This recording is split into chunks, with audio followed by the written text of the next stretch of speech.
Di setiap Piala Dunia, selalu ada satu pertandingan yang nggak pernah masuk jadwal. Nggak ada wasit, nggak ada peluit, nggak ada papan skor. Tapi, ini adalah pertandingan antara dua perusahaan olahraga terbesar di dunia. Dan satu pertandingan ini akan menentukan siapa yang akan menguasai industri olahraga selama beberapa tahun ke depan. Dua perusahaan itu adalah Nike dan Adidas.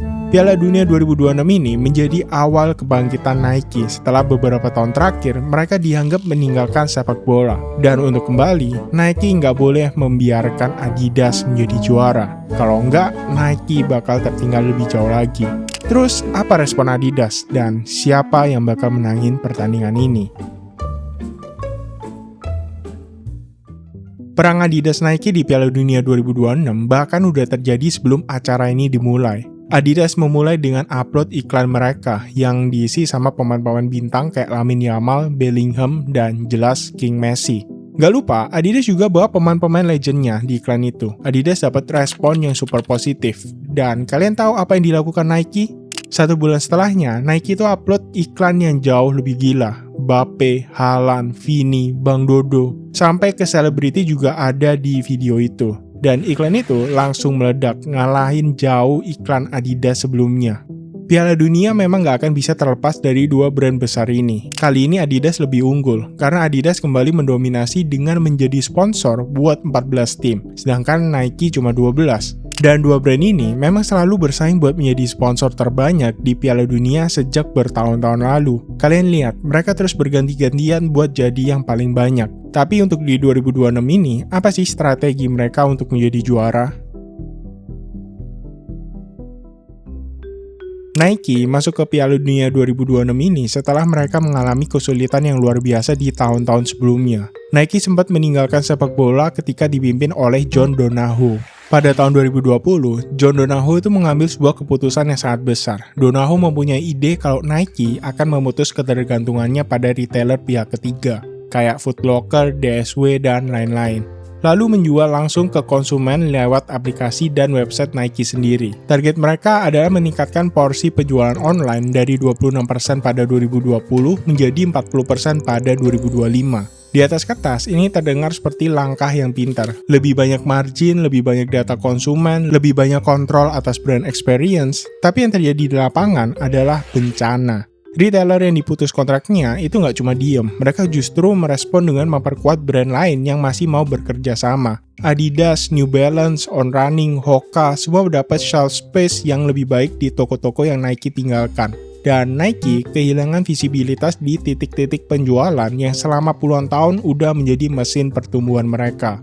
Hasilnya, pada Juni 2024, Nike itu merilis laporan keuangan mereka yang ngejutin pasar. Saham mereka terjun 20% dalam satu hari dan kehilangan 20 miliar dolar lebih dalam satu malam. Revenue Nike di Q1 2025 turun 10% year on year dan Nike Direct, saluran yang seharusnya jadi masa depan mereka, itu turun 13%. Analis dari Wedbush menyimpulkan dengan satu kalimat, strategi Consumer Direct Acceleration ini adalah sebuah kesalahan. Mereka terlalu fokus pada di mana mereka menjual dan kehilangan fokus pada apa yang mereka jual. Masalah yang dimulai dari strategi distribusi ini langsung berdampak ke seluruh lini bisnis Nike, termasuk ke sepak bola. Karena Nike sedang dalam mode penghematan dan efisiensi. Mereka nggak memperpanjang sejumlah kontrak yang dianggap kurang cost effective. Yang paling terlihat itu ada Portugal setelah 27 tahun bersama Nike pindah ke Puma, RB Leipzig juga pindah ke Puma, Galatasaray juga pindah ke Puma, Nike juga kehilangan kontrak resmi sama Premier League dan CONMEBOL. Tapi perlu kalian catat, ini bukan Nike yang secara strategis memilih buat ninggalin sepak bola. Ini lebih cocok kalau kita gambarkan sebagai efek samping dari penghematan besar-besaran yang Nike lakukan di seluruh lini bisnis mereka. Tapi dari luar, efeknya Nike ini kelihatan mundur dari sepak bola.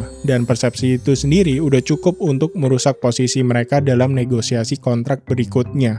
September 2024, Nike itu ngeganti John Donahoe dengan Elliott Hill, senior Nike selama 30 tahun yang sebelumnya itu ngejabat sebagai Presiden Consumer and Marketplace sebelum dia pensiun di 2020.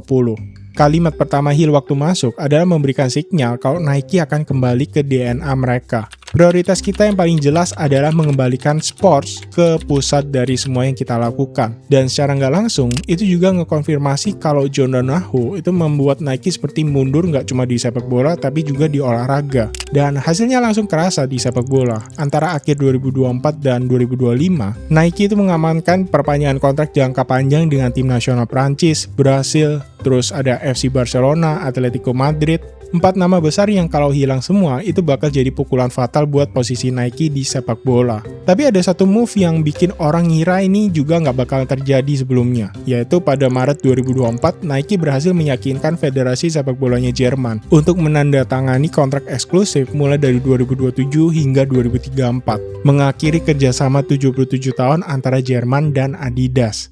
DFB ngakuin alasannya itu sangat sederhana. Nike ngasih penawaran terbaik dengan selisih yang jauh di atas Adidas. Dan ini langkah yang cukup kuat untuk Nike kembali ke DNA mereka dan menyambut Piala Dunia 2026 ini. Berbeda sama Nike, finansial Adidas itu lagi berada di puncaknya untuk beberapa tahun terakhir. Revenue Adidas di 2025 itu mencapai rekor baru, yaitu 24,8 miliar euro, dengan pertumbuhan 13%. Double digit growth terjadi di semua market dan semua sektor mereka. Dan dengan pencapaian ini, CEO Adidas menyatakan di laporan resminya kalau we are ready for the World Cup. Dan Adidas bahkan udah bergerak jauh sebelum turnamen ini dimulai. Mereka merilis home kit untuk 22 federasi pada 5 November 2025. Padahal masih banyak tim yang bahkan belum memastikan buat lolos ke kualifikasi. Tapi Adidas itu udah ngelakuin kalkulasi. Semakin awal jersey masuk ke toko, semakin panjang juga window penjualan sebelum dan selama turnamen. Dan Adidas udah mempersiapkan stok jauh lebih awal dari biasanya. Inventory mereka di akhir 2025 itu naik 17%. Nah, tapi bukan berarti Adidas juga nggak punya masalah. Di 2022, Adidas itu harus kehilangan kerjasama mereka dengan Kanye West, yang kita kenal dengan brand Yeezy. Adidas memutus kontrak senilai miliaran dolar dengan Kanye West, hampir menghancurkan Adidas secara finansial. Tanpa Yeezy, Adidas itu rugi operasional 700 juta euro pada tahun 2023. Sampai di 2023-2024, Adidas itu harus merekonstruksi lagi operasional mereka. Ditambah pada 21 Maret 2024, DFB mengumumkan kalau mulai 2027, jersey tim nasional Jerman udah nggak pakai Adidas. Yang membuat ini lebih menyakitkan, Adidas itu tahu keputusan ini bersama dengan publik atau rakyat biasa kayak kita-kita ini. Kami diberitahu oleh DFB hari ini bahwa federasi akan memilih supplier baru mulai 2027. CNN Business menganalisis ini sebagai kekalahan besar di kandang sendiri, karena Adidas berbasis di Jerman, dan tim nasional Jerman bahkan pernah pakai kantor pusatnya Adidas sebagai basecamp mereka di Euro 2024. Ini bukan sekedar masalah kontrak. Identitas Adidas sebagai brand itu dibangun di atas filosofi kalau sepak bola adalah jantung dari segalanya. Dan Jerman adalah simbol terkuat dari filosofi itu. Kehilangan Jerman adalah kehilangan sebagian dari filosofi yang mereka udah bangun selama 70 tahun lebih. Meskipun sempat terpuruk, Adidas tetap bisa mendapatkan Liverpool kembali. Liverpool memilih untuk kembali ke Adidas mulai di musim 2025-2026. Deal baru yang ditandatanganin itu 60 juta pounds per tahun, hampir 2 kali lipat dari yang Nike bayar. Tapi kenapa Nike melepas Liverpool? Ini yang menarik. Analisis dari Sport Business ngungkapin kalau Nike itu sebenarnya bayar 30 juta pounds per tahun itu cuma sebagai base fee aja. Sementara Liverpool juga mendapatkan 20% dari royalti dan penjualan merchandise. Dan di musim 2023-2024, royalti itu menghasilkan 80 juta pounds. Sehingga total yang diterima Liverpool dari Nike itu bisa mencapai 100 juta pounds lebih dalam satu musim. Artinya, buat Nike, Liverpool sebenarnya jauh lebih mahal dari yang terlihat di angka kontrak resmi. Dan dengan Adidas menawarkan angka base fee yang lebih tinggi tapi dengan struktur yang berbeda, Nike mungkin ngelihat kalau Liverpool udah bukan prioritas terbaik mereka untuk saat ini. Ya, jadi Adidas dapat Liverpool, tapi di sisi lain Nike berhasil mendapatkan Jerman. Di Piala Dunia 2026 ini, Adidas itu menjadi sponsor untuk 14 tim, sedangkan Nike 12 tim. Tapi, menghitung jumlah tim adalah cara paling dangkal buat menganalisis persaingan ini. Yang lebih relevan adalah tim mana yang punya probabilitas paling tinggi buat tampil di fase akhir turnamen. Karena visibilitas global itu bakal meledak secara eksponensial di semifinal dan final. Dan jersey yang muncul di final itu bakal ditonton oleh lebih dari 1 miliar orang secara bersamaan. Tapi balik lagi, tujuan dua brand ini ujung-ujungnya adalah revenue. Piala Dunia Qatar 2022 menghasilkan 150 juta euro boost penjualan produk sepak bola Adidas di Q4 2022 aja. Dan angka itu bisa mereka generate di tim yang lebih sedikit dan daerah yang bukan pasar utama mereka. World Cup 2026 itu berbeda kalau kita bandingin sama Qatar. 48 tim, 50% lebih banyak dari Qatar. Tuan rumahnya juga Amerika Serikat yang merupakan pasar consumer goods terbesar di dunia dan basis penggemar sepak bola Amerika yang lagi bertumbuh.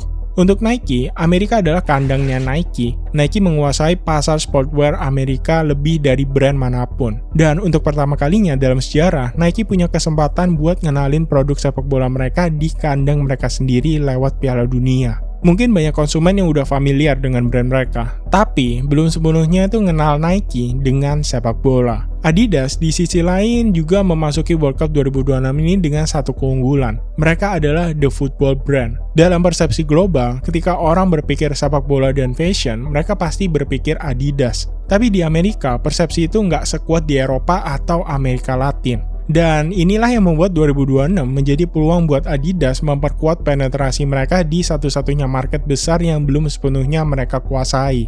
Jadi ini persaingan yang cukup seru. Nike berusaha comeback di kandang mereka sendiri, sedangkan Adidas ingin jadiin Piala Dunia 2026 ini untuk bisa mengambil market Nike di Amerika. Tapi sebenarnya kalau kita lihat lebih luas lagi, dua brand ini melihat Piala Dunia 2026 sebagai dua hal yang berbeda. Nike bertaruh pada momentum, mereka baru aja selesai dari periode paling sulit mereka, CEO diganti, strategi dibalik, kontrak besar sempat hilang. Piala Dunia 2026 di Amerika adalah momen untuk membuktikan bahwa koreksi yang mereka lakukan di bawah Elliott Hill itu berhasil. Dan bahwa mereka masih bisa menjadi brand nomor satu di olahraga, nomor satu di dunia, bukan di kandang sendiri. Adidas bertaruh pada warisan. Mereka dalam kondisi finansial yang terkuat dalam beberapa tahun terakhir, dan masuk turnamen ini dengan lebih banyak tim dengan persiapan yang jauh lebih matang daripada Nike. Dan inilah membuat persaingan ini menjadi lebih menarik dari sekedar hitung-hitungan jersey. Dua brand sedang mencoba memenangkan dua hal yang berbeda. Di panggung yang sama, di depan audiens yang sama, Nike ingin membuktikan kalau mereka kembali, sedangkan Adidas ingin membuktikan kalau mereka nggak pergi kemana-mana.